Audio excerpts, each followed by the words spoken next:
স্বরচিত কবিতা পাঠ করছি হুমায়ুন হাবিব।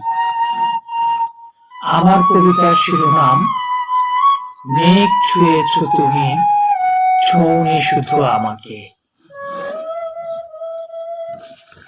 পাহাড় চূড়ায় উঠে ধবল মেঘ ছুঁয়েছ তুমি, ছোঁনি শুধু আমাকে। কত শতবার পৌষের কোমল রোদ ছুঁয়েছ, তোমার নরম হাতের পরশে শীতল হয়েছে স্রোতস্বিনীর উষ্ণ জল। চিরল আঙুলে স্পর্শ করেছ ঘাসের ডগায় জমে থাকা নিবিড় শিশির।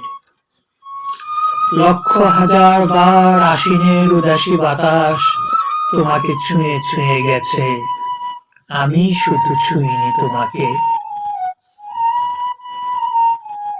বেলাভূমিতে কোটিবার তোমার নম্র পায়ের পাতা ছুঁয়ে ছুঁয়ে গেছে সাগরের সফেদ নোনা জল। ভরা পূর্ণিমার মোলায়েম চাঁদনি তোমাকে করিয়েছে আপাদমস্তক অবগাহন, আমি শুধু ছুঁইনি তোমাকে।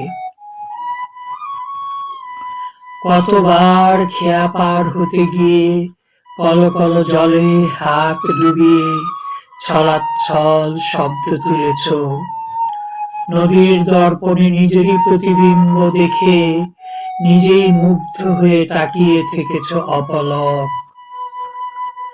ঝলমলে শপিং মলে মনের মতো শাড়ি পছন্দ করতে গিয়ে তোমার কোমল হাতে ছুঁয়ে দেখেছ কত না শাড়ির আঁচল, ছোঁনি শুধু আমাকে।